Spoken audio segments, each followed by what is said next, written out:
আমার আলাদিন জাবিন ফুরকান পর্ব সংখ্যা ৮। ইরামের বাবা রইজুল কিবরিয়া মারা যান যখন ইরামের বয়স ১৭। মৃত্যুটা ছিল অনাকাঙ্ক্ষিত। ফুটপাত দিয়ে হেঁটে যাচ্ছিলেন, নিয়ন্ত্রণহীন বাস এসে সোজা তাকে পিষে চলে গিয়েছিল। এই দেশের নিয়মকানুন মেনে চলা মানুষের জীবনের কোনো মূল্য নেই। বাবার চলে যাওয়ার পর সেই সুখে ইরাম মা মানসিক ভারসাম্য হারিয়ে বসেন। তিনি জীবিত ছিলেন ঠিকই, কিন্তু মস্তিষ্ক প্রাপ্তবয়স্কের মতো কাজ করা বন্ধ করে দিয়েছিল। ইরাম বাড়ির বড় মেয়ে। তার ছোট দুটো ভাই রাহাত আর ইহান। রাহাত তাও যা একটু বড় ছিল, ইহান একবারে কুলের শিশু। মুহূর্তে গোটা পরিবারের দায়িত্ব এসে পড়ে কিশোরী ইরামের উপর। দুই ভাই, তাদের পড়ালেখা, মায়ের দেখভাল, চিকিৎসার খরচ, সাংসারিক ব্যয়, নিজের পড়ালেখা, জীবনযাপন সবকিছুর। যেখানে প্রাপ্তবয়স্করা এত কঠিন দায়িত্বে হিমশিম খায়, সেখানে ইরাম লড়ে গিয়েছে বছরের পর বছর ধরে। মায়ের চিকিৎসা জারি রেখেছে, ছোট দুই ভাইকে পড়ালেখা শিখিয়ে মানুষ করেছে। তার নিজের দিকটা কোনোদিন দেখা হয়নি। বছরে নিজের জন্য একটা পোশাক নেওয়া হতো কি হতো না, কিন্তু ভাইদের কমতিতে রাখেনি সে কোনোদিন। সকালে নিজের পড়াশোনা, বিকালে কোচিং সেন্টারে পড়ানো, সন্ধ্যা থেকে রাত অবধি টিউশনে। নিজের জন্য কোনো সময়ই তার রাখা হয়নি কখনো। ভাইদের জীবনে সে কোনো বড় বোন ছিল না, ছিল মায়ের ভূমিকায়। নিজের পরিবারটা চালাতে খাটতে খাটতে কখন যে বয়সটা ৩০ ছুঁয়ে গিয়েছিল সে টেরও পায়নি। এরপর তার জীবনে এলো অরণ্য, যে অরণ্য তাকে একটা সময় কখনো না পাওয়ার সুখের স্বপ্ন দেখিয়েছিল। সেই অরণ্যই অতি যত্ন নিয়ে তার সবটুকু সুখ ধ্বংস করে দিয়ে গেল। সাইবানদের বাড়ির লিভিং রুমে জটলা পাকিয়েছে সকলে। সাইবান সোফায় বসে আছে। সামিয়া ছেলের পাশে বসে তার গায়ে আইস প্যাক চেপে ধরেছেন। ছেলেটার চোখের দৃষ্টি অত্যন্ত তীক্ষ্ণ। দাঁড়ালো নজরে সে দেখেছে খানিকটা দূরে দাঁড়ানো ইহানকে।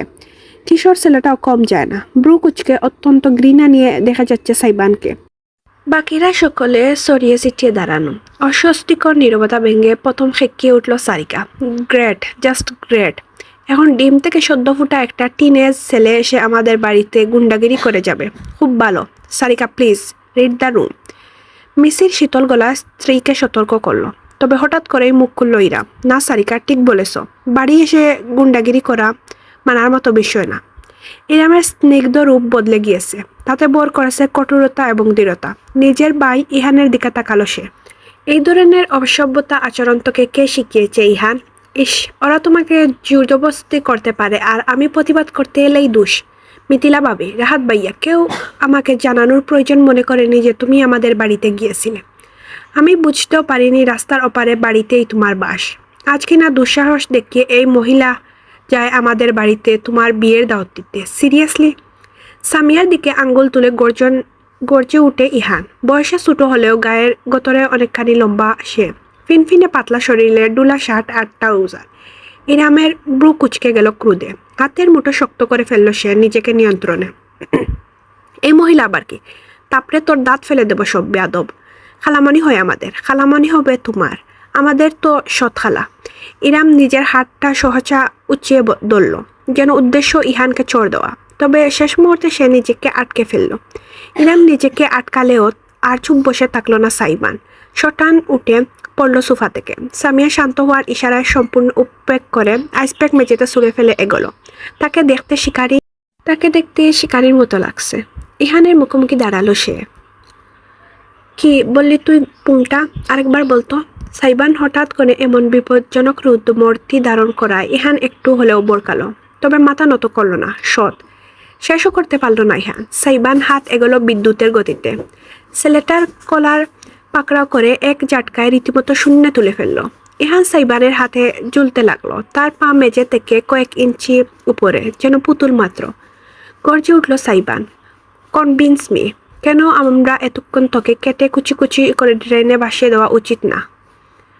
তোর জিভ দিয়ে আগুন জ্বলে, তাই না? ওই জিভ আমি আলাদিন। মাঝখানে হস্তক্ষেপ করলো ইরাম। সাইবানের বুকে এক হাত টেকিয়ে অন্য হাতে ছটফট করে থাকা ছোট ভাইকে ছাড়িয়ে নিল। কয়েক কদম পিছিয়ে গিয়ে কাশতে কাশতে দীর্ঘ প্রশ্বাস টানলো ইহান। হিংস্র চোখে চেয়ে রইল সাইবানের দিকে। মুখটা টকটকে লাল হয়ে গিয়েছে বেচারার। সাইবান জোরপূর্বক টেলে পিছিয়ে নিয়ে গিয়ে ইরাম দুজনের মাঝখান বরাবর দাঁড়ালো। তাকালো ইহানের দিকে। ইহান, আমার মেজাজ খারাপ হওয়ার আগে স্পষ্ট শুনে রাখ, আমাকে কেউ জোর করছে না। আমি স্বেচ্ছায় সুস্থ মস্তিষ্কে আলাদিনকে বিয়ে করতে রাজি হয়েছি। তুই কিছু না জেনে না বুঝে জন্তুর মতো একটা নির্দোষ মানুষের উপর ঝাঁপিয়ে পড়েছিস। পরন্ত মানুষটা তোর চাইতে বয়সে অনেক বড়। আলাদিনকে এক্ষুনি সরি বলবি তুই, মাফ চা। No way. লাফিয়ে উঠল ইহান, চিৎকার করে বলল, আমি এখানে এসেছি তোমার জন্য আপু, তোমাকে বাঁচাতে, আর তুমিই আমাকে উল্টো ওদের কাছে মাফ চাইতে বলছো। আমি কিচ্ছু ভুল করিনি, ঠিক করেছি, দরকার পড়লে আবার করব। কিসের বিয়ে, কিসের কি? এই বিয়ে আমি মানি না। ওই বদমাইশটাকে আমি চিনি না মনে করেছো? পুরো এলাকায় ফেমাস ওর কেচ্চা কীর্তি। আমি এমন কারোর সাথে তোমার বিয়ে কিছুতেই হতে দেব না, না না না। আচ্ছা, তোমরা এই অন্যায়ের প্রতিবাদ বচন কোথায় ছিল যখন তোমার বড় ভাই বোনের সব ত্যাগ তিতিক্ষা বলে নিজের মায়ের বাড়িতে সামান্য আশ্রয়টুকু অবধি দিতে পারেনি? কোথায় ছিল তোমার এই আগুন ডালার তেজ যখন তোমার বোনের বিবাহিত জীবন অন্য একটা পুরুষের জন্য উচ্ছন্নে গিয়েছিল? কোথায় ছিলে তুমি? কলেজে প্রেম করছিলে নাকি টুলি চুকে চেপে বসেছিলে? প্রতিবাদটা এলো সব থেকে অপ্রত্যাশিত এক নারীর পক্ষ থেকে। সারিকা। 2 হাতের মেহেদি শুকিয়ে গাঢ় কমলা বর্ণ ধারণ করেছে তার। কয়েক পা এগোলো সে। এই বাড়িতে এসে অহেতুক নাটক খাড়া করবেন না। যদি মুরুদ তাকে তো বাড়ি গিয়ে রাহাত ভাইয়ের কলারটা টেনে ধরে তার মুখে দুটো ঘুষি দাও। আমার ভাইয়ের দিকে চোখ দিতে এলে ছোট মানুষ বলে আর খাতির করবো না কিন্তু। কিছু বলতে চাইলেও এর বিপক্ষে বলার মতো আর শব্দ খুঁজে পেল না ইহান। সত্যিই তো, তার মায়ের মতো বড় বোনটা জীবনের উপর দিয়ে কাল বৈশাখী বয়ে গিয়েছে, অথচ সে বাই হয়েও কিছু করতে পারেনি। তার বয়স, তার অক্ষমতা তাকে আটকে দিয়েছে। একটা কিশোর ছেলের চিৎকার চেঁচামেচি তো কেউ গুণও ধরে না। নিজেকে অসহায় লাগলো তার। হাতের মুঠো শক্ত করে তাই নিচের দিকে তাকিয়ে রইল। যদি ক্ষমতা থাকতো এই মুহূর্তে ইরামকে নিয়ে সে বেরিয়ে যেত বাড়ি থেকে, কিন্তু নিয়ে সে যাবেই বা কোথায়? বাড়িতে তো রাহাত বউ মিথিলার হুকুমে চলে। ছোট ভাইয়ের অন্তদন্ত খেয়াল করে খানিকটা নমনীয় হলো ইরাম। এগিয়ে গিয়ে ইহানের বাহু ধরে তাকে টেনে এক কোণায় নিয়ে গেল। অতঃপর বাইকে কাছে টেনে তার কপালের পাশে টুট শুয়ে ফিসফিস করে মৃদু গলায় বলল, আমি একদম ঠিক আছি ভাই, বিশ্বাস কর, ওরা কেউ আমাকে জোর করছে না। আমি যা করছি ভেবে চিন্তে করছি। খালামণির মতো ভালো মানুষ দুটো হয় না। ওরা সবাই আমাকে এই বাড়িতে নিজেদের পরিবারের সদস্য মতনই মেনে নিয়েছে। রইল বাকি আলাদিন। ওর তো নিজের জীবনটাই নষ্ট হয়ে গিয়েছে আমার জন্য, তবুও মানবিকতার খাতিরে ও আমায় গ্রহণ করে নিয়েছে। তুই ভুল বুঝিস না, মাথা ঠান্ডা করে বাসায় যা। আমি পরে তোর সাথে ভালো মতো কথা বলবো, প্রমিস। ইহান একটি দীর্ঘ প্রশ্বাস টেনে মাথা দুলিয়ে সায় জানালো। শরীর থেকে সব রাগ তার বেরিয়ে গিয়েছে শুধু বড় বোনের আদুরে ছোঁয়ায়। সকলের দিকে অত্যন্ত বৃতৃষ্ণার দিকে শেষ একবার তাকালেও ইহান আর ঝামেলা করল না। চুপচাপ হনহন করে হেঁটে বাড়ি থেকে বেরিয়ে গেল। সে চলে যেতেই একটি স্বস্তির নিঃশ্বাস ফেলে ইরাম ঘুরে দাঁড়ালো। সবার উদ্দেশ্যে চেয়ে বলল, আমার ভাইয়ের কাজের জন্য আমি খুবই লজ্জিত এবং দুঃখিত। সবাই প্লিজ ক্ষমার সুন্দর দৃষ্টিতে দেখবেন। মেহেদির রাত তা কিছুক্ষণ পরেই আবার আগের মতো জমজমাটে হয়ে উঠল মিসির এবং সাইবানের বন্ধুদের প্রচেষ্টায়। ইজান হয়ে গিয়েছে গ্রুপের মধ্যমণি। তাকে নিয়ে কারোর আগ্রহর শেষ নেই। ইরামের হাতে মেহেদি প্রায় শুকিয়ে এসেছে, তাই সুগন্ধাকে কাজে হাতে হাতে সাহায্য করলো সে। ট্রে করে শরবত নিয়ে এসে সকলকে পরিবেশন করে দিল। আফনান, নীরব এবং অনুরাগ আরেক দফায় তাকে দেখল। বয়ঃশূন্যে যেমন চিত্র তারা মনে কল্পনা করে রেখেছিল, ইরাম তেমনটা নয়। এই কারণেই সকলে খানিক আগে অবাক হয়েছিল। এমনটা নয় যে ইরাম বেশ সুন্দরী, তা মুখবর্ণ উজ্জ্বল শ্যামলা। বয়স যে 30-এর কুটো সেটাও বোঝা সম্ভব তার অভিব্যক্তিতে। যুবতীর মেয়েদের মতো একটা চাঞ্চল্য থাকে সেখানে। ইরামের ভেতরে রয়েছে শীতলতা, প্রশান্ত অনুভব। বয়সের সঙ্গে মানানসই তার চালচলন। ইজান খেতে উঠলেই যেভাবে ছেলেকে সামলাচ্ছে, অপরদিকে কাজেও বেশ সাহায্য করছে, সেটা দেখলেই তার পারদর্শিতার পরিচয় পাওয়া যায়। ইরাম আর সাইবানকে হুট করে পাশাপাশি দেখলেই সত্যি বেশি বেমানান লাগে, তবে সময়ের সাথে সাথে মনে হয় দুজনকে একে অপরের সঙ্গে অদ্ভুতভাবে মানিয়েছে। মূলত সেই কারণেই বন্ধুদের দল হঠাৎ করে ইরামকে দেখে বিস্ময় হয়ে গিয়েছিল। তাদের ইমেচিউর ডিজে এক ম্যাচিউর মেয়ের সঙ্গে জুড়ে যাচ্ছে, বিষয়টা ভাবলেও কেমন অবাস্তব মনে হচ্ছে। সাইবানের মতো পাগলাটে গুড়ার সঙ্গে ইরামের মতো শান্তশিষ্ট প্রয়োজনে রুষ্ট নারী কিভাবে একটা সংসার সাজাবে, সেটা কল্পনা করা সাধ্য আপাতত কারোর হচ্ছে না। বন্ধুদের দল থেকে খানিকটা সময়ের জন্য নিজেকে ছাড়িয়ে অনুরাগ এলো কিচেনে। তার হাতে মিষ্টি লেপটে গিয়েছে, কেমন চিটচিটে লাগছে। এই বাড়ির নারী নক্ষত্র তার চেনা, সে ছোট্টবেলা থেকেই যাতায়াত। কোথায় কি আছে তার সব মুখস্থ। সিঙ্কে হাত ধুতে তোয়ালে হাত মুছে নিচ্ছিল সে। ঠিক এমন সময় পিছনে ভিন্ন এক অস্তিত্ব টের পেল, সুগ্রানটা নাকে এসে টেকল। ওই শরীরের গ্রান তার খুব চেনা, ভুল হওয়ার কোনো সুযোগ নেই। কেমন আছেন অনুরাগ?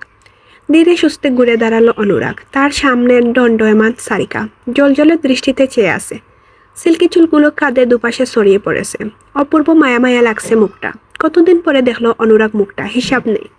দৃষ্টি এড়িয়ে গেল সে, তাকালো তির্যকভাবে সারিয়া যেখানে দাঁড়িয়ে, ঠিক তার পিছনের টেবিলের দিকে। ভালো, এক শব্দে জবাব দিল অনুরাগ।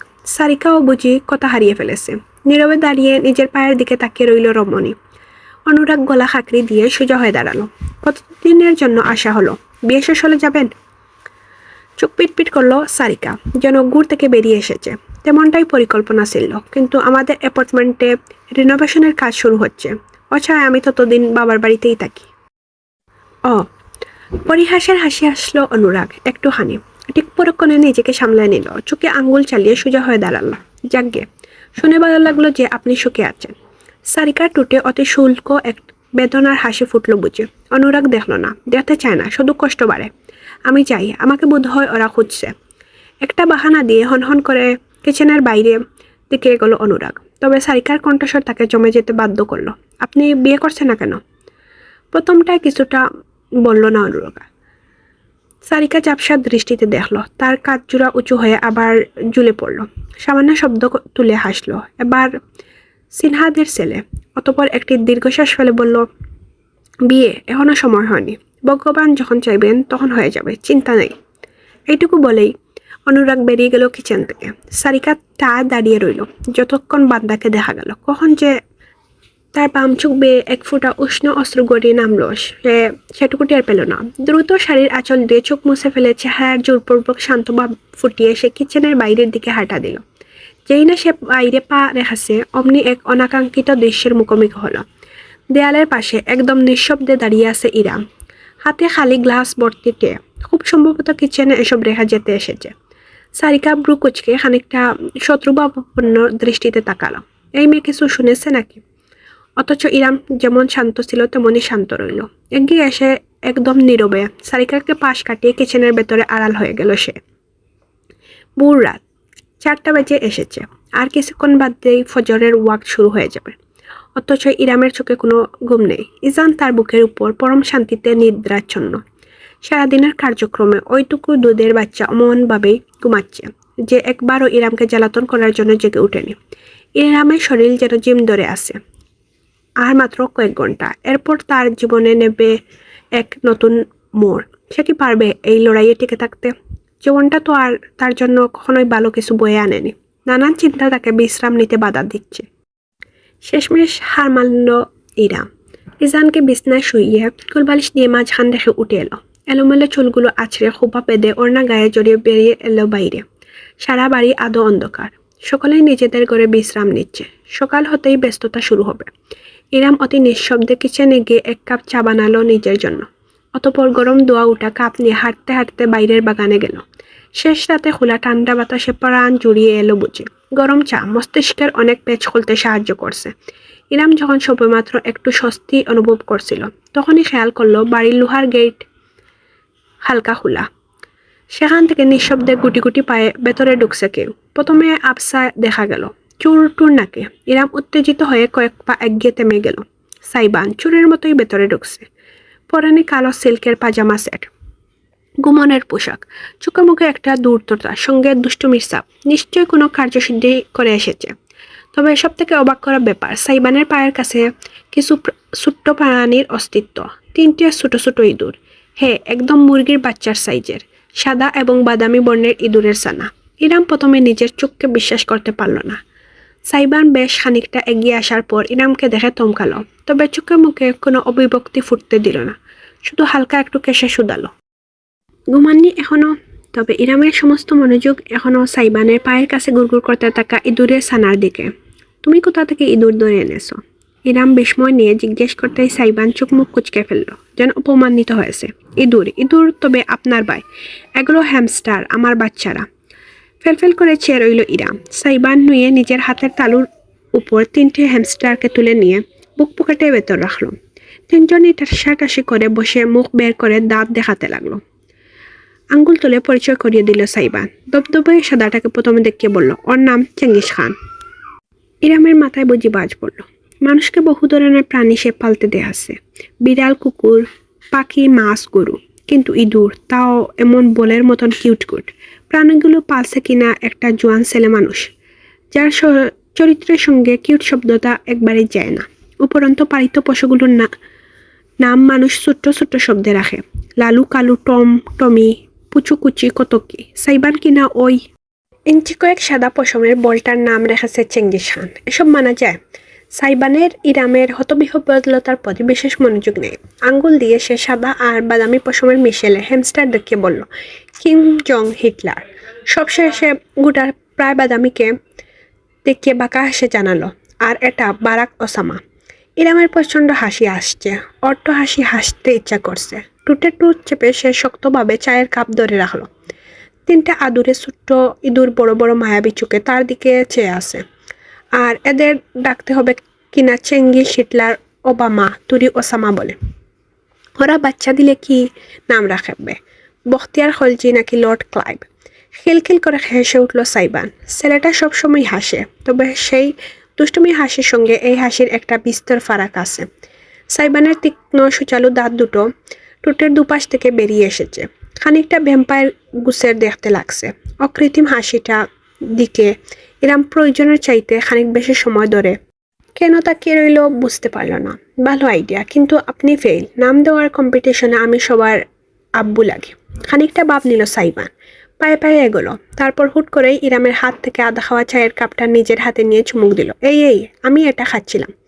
ইরাম হাত বাড়িয়েও চা বাঁচাতে পারল না। সাইবান চুমুক দিয়ে সবটুকু গিলে ফেলে খালি কাপটা তার হাতে রেখে দিল।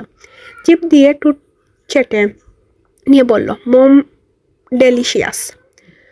নাক কুচকে বিরক্তি নিয়ে ইরাম বলল, আমি চা ভালোই বানাই। আমি চায়ের কথা বলিনি। টেপ টেপ করে তাকিয়ে তাকে রমণী। সাইবানের কথার অর্থটা সে 1 মিনিটের যাবৎ ধরতে পারল না। মাথা নিচু করে কাপের দিকে তাকালো সে। খেয়াল করলো যেই দ্বারে চুমুক দিয়ে সে পান করছিল, সাইবান ঠিক সেই স্থানে চুমুক দিয়েছে। ইরামের টুটে দেওয়া হালকা ভ্যাসলিনের প্রলেপ সেখানে এখনো লেপটে আছে। ভ্যাসলিন ত্বকের জন্য উপকারী জানতাম, খেতেও চমৎকার, এটা আজ জানতে পারলাম। সাইবানের চেহারা কুচকে গেল। আপনি একটা মুড স্পয়লার, সেটা জানেন? কোন মুডের কথা বলছো? হঠাৎ করেই ইরামের একদম কাছে সরে এলো সাইবান, তবে সকালের মতো তাকে স্পর্শ করলো না, শুধু গভীর চোখে তাকালো তার চোখের দিকে। ইরাম হলফ করে বলতে পারবে 1 সেকেন্ডের জন্য সাইবানের দৃষ্টি তার চোখ থেকে টুটে নেমে গিয়েছিল। যে মুডের জন্য মানুষ বিয়ে করে সেই মুড। গেঞ্জিরা কোন মুডের কারণে বিয়ে করে? তির্যক হাসলো সাইবান, নুয়ে নিজের মুখটা ইরামের মুখোমুখি আনলো। তার বুক পকেটে হ্যামস্টারগুলো চুকচুক করে সিল্কের কাপড় কামড়াতে পালক পিতার কাণ্ড কারখানা দিয়েছে। জেনজি কোন মুডের কারণে বিয়ে করে সেটা আপনি আজ রাতেই টের পেয়ে যাবেন, মাই ডিয়ার আপু। চোখ বুড়ো বুড়ো করে ফেললো ইরাম। সাইবান আর একটু বিস্তৃত হেসে যুক্ত করলো, অন সেকেন্ড থট, এবার থেকে আমার আপু ডাকটা পরিহার করা উচিত, তাই না? কি নামে ডাকি আপনাকে বলুন তো? তুমি না নাম দিতে ওস্তাদ, তোমার মুখ থেকেই শুনি। দাঁতে টুট কামড়ে গভীরতম দৃষ্টিতে তাকালো সাইবান। তার ব্রু পিয়ার্সিং জলজল করে উঠল বুড়ের কমলাবাব আলোয়। দিলেন তো গেটু করে। আমার বউকে আমি কি নামে ডাকবো জানতে পারলে আপনি সইতে পারবেন না আপু। এতটাও দুর্বল মনে হয় আমাকে? হেসলসলে চোখ পিটপিট করলো ইরাম। সাইবান এত আস্তে বিড়বিড় করে কথাটা বলেছে যে সে ঠিক মতো শুনতে পায়নি। কি বললে? বিরাট হাসলো সাইবান। দূরে সরে দাঁড়িয়ে এবার জোর গলায় বলল, snowflakes, see you at our wedding soon. স্যালুটের ভঙ্গিতে করে সাইবান নিজের হ্যামস্টার বাচ্চাদের আদর করতে করতে হেলো দিলে ঘরের ভেতর চলে গেল। ইরাম তাকে জিজ্ঞেস করার সুযোগও পেল না এই বুড় রাতে ছেলেটা বাইরে কোথায় গিয়েছিল, কি কাণ্ড করে এসেছে। সে শুধু অর্থবের মতোই দাঁড়িয়ে থাকলো নিজের জায়গায়। পরক্ষণে হাতের খালি কাপটার দিকে তাকালো। সূর্যোদয় হতে শুরু করেছে। লালচে কমলার রশিতে সেয়ে গিয়েছে গোটা দরিদ্রী। দমকা হাওয়া এসে ইরামের উড়না উড়িয়ে নিল। এক হাতের কুপা টেনে খুলিয়ে দিল সে। লম্বা চুলগুলো বাতাসে উঠতে লাগলো নদীর ঢেউয়ের মতো। চোখ বুজে ফেললো ইরাম। অনুভব করলো পৃথিবীকে। অবশেষে এই দিনটার আলো তার শরীর ছুঁইয়ে দিল। নতুন শুরু নাকি নতুন সমাপ্তি, কোনটার সূত্রপাত ঘটবে আজ, সেটা এখন শুধু সময়ই বলতে পারবে।